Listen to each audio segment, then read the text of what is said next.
অষ্টম শ্রেণী প্রথম পর্বের মূল্যায়ন পরীক্ষা। এবছর নম্বরের একটু সিস্টেমটা বদলানো হয়েছে, তোমরা সকলে জানো। প্রথম পর্বের মূল্যায়ন পরীক্ষা অর্থাৎ ফার্স্ট সামেটিভ ইভ্যালুয়েশনের প্রস্তুতির জন্য তোমরা অনেকে এই রায় মার্টিন যে প্রশ্ন বিচিত্রা 2025 আছে এই বইটাকে ধরে তোমরা অনেকে প্র্যাকটিস করবে। তো এখান থেকে আমরা ওই ফার্স্ট সামেটিভ ইভ্যালুয়েশনের একটা ইংরেজির পেজ আজকে আলোচনা করব। আমরা আজকে আলোচনা করব model question paper 1 Ramakrishna mission Vidyabhavan HS Medinipur. এটা রয়েছে পেজ নাম্বার 55। প্রথমে একটা সিন দেওয়া আছে, একের দাগে রিড দ্য প্যাসেজ কেয়ারফুলি, মানে প্যাসেজটা মন দিয়ে পড়াশোনা করো আর পড়ে তার নিচে কয়টা প্রশ্ন আছে সেগুলো উত্তর দাও। তো since you put me on your head like a hat to keep me safe, যেহেতু তুমি আমাকে তোমার মাথার উপর রেখেছিলে টুপির মতো করে আমাকে নিরাপদে রাখার জন্য। এটা আমাদের নেওয়া হয়েছে lesson number 1 the wind cap থেকে। লাইনগুলোর মানে তো তোমাদের সকলে জানা আছে, তাই না? তো সেগুলো আর পড়ছি না, সরাসরি প্রশ্নোত্তর আলোচনা করছি। প্রথমে এমসিকিউ দুখানা আছে। এ একের দাগে John put the fairy man on his head to, John সেই পরি মানুষটাকে মাথার উপর রেখেছিল কি জন্য? না to save the fairy man, ওই পরি মানুষটাকে বাঁচানোর জন্য, রক্ষা করার জন্য। আর দুয়ের দাগে when John saw the ship it was, যখন জন জাহাজটাকে দেখলো, জাহাজটা কি করছিল? না it was anchor near the sea beach, মানে জনের বাড়ির ধারে যে সমুদ্র সৈকত তার কাছে ওখানে অ্যাঙ্কার মানে নগর করে জাহাজটাকে দাঁড় করানো ছিল। Option number B. আর বি দাগে answer the following question in your own words, নিচে একটা প্রশ্ন আছে, প্রশ্নের উত্তরটা তোমার নিজের ভাষায় দিতে হবে। প্রশ্ন হচ্ছে why did not John listen to the cautions of his mother, John তার মায়ের সতর্কতাবাণী শুনলো না কেন? তার কারণে আমরা লিখবো John did not listen to the cautions of his mother because he wanted to be a sailor, John তার মায়ের সতর্কতাবাণী শুনলো না কারণ সে একজন নাবিক হতে চেয়েছিল। আর সি দাগে find the synonym of the given words from the passage given above, উপরে যে প্যাসেজ দেওয়া আছে এখান থেকে দুটো সমার্থক শব্দ খুঁজতে হবে। টাইপ মানে হচ্ছে ধরন, সঠিক উত্তর হবে কাইন্ড। আর পারসিস্টেড মানে অনুরোধ করছিল, আমরা লিখবো রিকোয়েস্টেড। এই দুখানা শব্দ তোমরা উপরে প্যাসেজে পেয়ে যাবে। তারপর দুয়ের দাগে একটা পোয়েম দিয়েছে, when the warm sun that brings seed time and harvest has return again. এটা আমাদের নেওয়া হয়েছে অ্যান এপ্রিল ডে, ওই কবিতা থেকে নেওয়া হয়েছে। তো কয়টা প্রশ্ন আছে, প্রশ্নগুলো পড়ছি শোনো।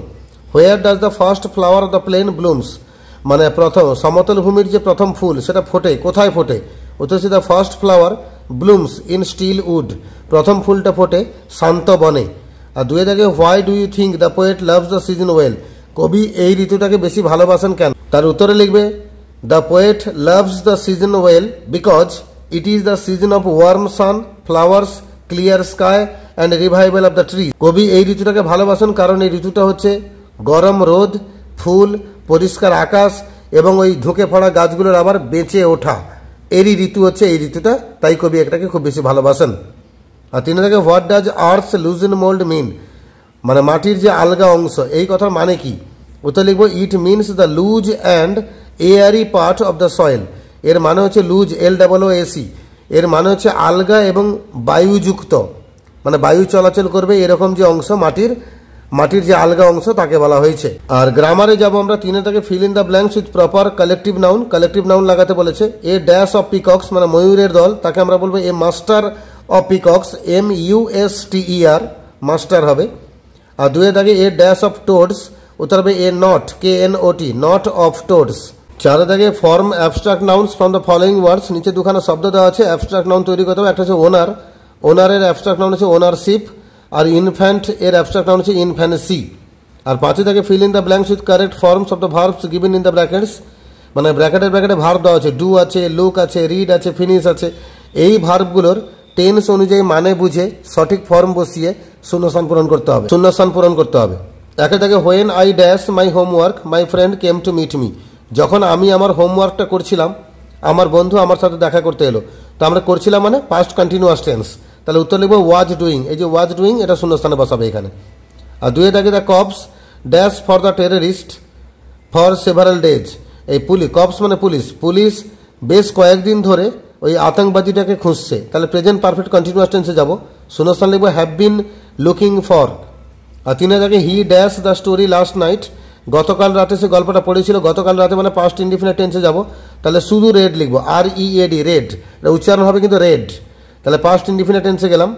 আর চারের দাগে বলেছে Aditi dash her homework before she went to sleep, এটা হচ্ছে the patient had died before the doctor came, সেই টাইপের বাক্য, মানে সে ঘুমোতে যাওয়ার আগে অদিতি তার হোমওয়ার্কটাকে শেষ করেছিল, মানে আমরা পাস্ট পারফেক্টে যাবো, শূন্যস্থান লিখবো হ্যাড ফিনিশড।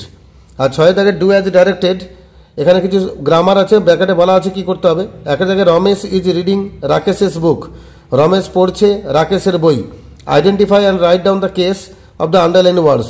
এখানে রমেশকে আন্ডারলাইন করা আছে আর রাকেশের বুককে আন্ডারলাইন করা আছে। এই কেস মানে কারক, এই রমেশটা কি কারক আর রাকেশের বুক এটা কি কারক। তাহলে আমরা রমেশটাকে বলবো কর্তৃকারক, ইংরেজিতে সাবজেক্টিভ কেস, আর রাকেশের বুক এটা হচ্ছে কর্মকারক, ইংরেজিতে বলবো অবজেক্টিভ কেস। আর দুয়ে থাকে ইট উইল বি রেনিং সুন, এটাকে কি করতে বলছে আইডেন্টিফাই দ্য অ্যাডভার্বিয়াল অ্যাকিউজেটিভ। এখানে অ্যাডভার্বিয়াল হিসেবে কি ব্যবহৃত হয়েছে, উত্তর হচ্ছে সুন, টাইমকে বোঝাচ্ছে, তাই সুন হচ্ছে অ্যাডভার্বিয়াল। আর তিনে থাকে closer to man will cling the sparrow, তো মানুষের কাছে আঁকড়ে ধরে থাকে সেই চড়ুই পাখি। এখানে identify the subject and predicate of the following sentence, এই বাক্যের সাবজেক্ট কোনটা, প্রেডিকেট কোনটা। এখানে জায়গা কম, লেখার তো জায়গা নেই, খালি দাগ দিয়ে দিয়েছি, দ্য স্প্যারো হচ্ছে এখানে সাবজেক্ট। তাই তোমরা যখন পরীক্ষা খাতে লিখবে সাবজেক্ট লিখে হাইফেন দেবে, হাইফেন দিয়ে লিখবে দ্য স্প্যারো, আর প্রেডিকেট লিখে হাইফেন দেবে, আর সেই ঘরে লিখবে ক্লোজার টু ম্যান উইল ক্লিং। মানে যেটা আন্ডারলাইন করলাম না এটা হচ্ছে প্রেডিকেট, আর যেটা আন্ডারলাইন করলাম এটা হচ্ছে সাবজেক্ট। আর চার থেকে try to use every opportunity in life, তো জীবনে যা যা সুযোগ আসবে প্রত্যেকটা সুযোগকে ব্যবহার করার চেষ্টা করো। এটা write the function of the sentence, এই সেন্টেন্সের ফাংশনটা কি, এটা অবশ্যই ভালোর জন্য বলা হচ্ছে, মানে উপদেশ দেওয়া হচ্ছে, আমরা লিখব গিভিং অ্যাডভাইস। আর পাঁচে থাকে today dash things of his own interest, আজকের দিনে তার নিজের কথাই ভাবে কে, মানুষ। Fill in the blank with correct pronoun, এখানে প্রোনাউন বসাতে বলেছে, আমি ম্যান লিখে দিয়েছি, তো এখানে তুমি হি লিখতে পারো প্রোনাউন, নাহলে আজকের দিনে মানুষ তার নিজের শুধুমাত্র নিজের কথাই ভাবে, তাই আমি ম্যান ভেবে লিখেছিলাম, কিন্তু এখানে বলেছে কারেক্ট প্রোনাউন বসাতে বলেছে, তাই এখানে ম্যান না লিখে তুমি কিন্তু হি ও লিখতে পারো। তোমরা বলেছো এখানে আই লিখবো, আই লিখলে হবে না, থিংস এস দিয়েছে তাই না, তো এখানে থার্ড পার্সন সিঙ্গুলার নাম্বার বসাতে হবে, তো তুমি এখানে হি বা সি লাগাতে পারো। তাহলে today he thinks of his own interest, C তো হবে না কারণ হিজ আছে যেহেতু, তাহলে today he thinks of his own interest. আর ছয় থেকে they clean the heap of garbage, they ask nobody to help them, তারা ওই হিপ অফ গার্বেজ মানে আবর্জনা স্তূপটাকে পরিষ্কার করলো, তারা কাউকে সাহায্য করতে বলেনি, এটাকে এমফ্যাটিক প্রোনাউন করতে বলেছে। এমফ্যাটিক প্রোনাউন কোনগুলো, মাইসেলফ, হিমসেলফ, হারসেলফ, ইয়োরসেলফ, এগুলো, তবে এগুলোকে সাবজেক্টে পরেই বসাতে হবে, তবেই এমফ্যাটিক প্রোনাউন। তো আমরা বলব they themselves cleaned the heap of garbage, তারা নিজেরাই ওই আবর্জনা স্তূপটাকে পরিষ্কার করলো। এইভাবে মডেল কোশ্চেন পেপার 1-এ যে স্কুলটা ছিল তার আমরা সিন, গ্রামার পুরোটাই আলোচনা করলাম। রাইটিং স্কুলে ভিডিও আলাদা করে যাবে, চিন্তা করো না।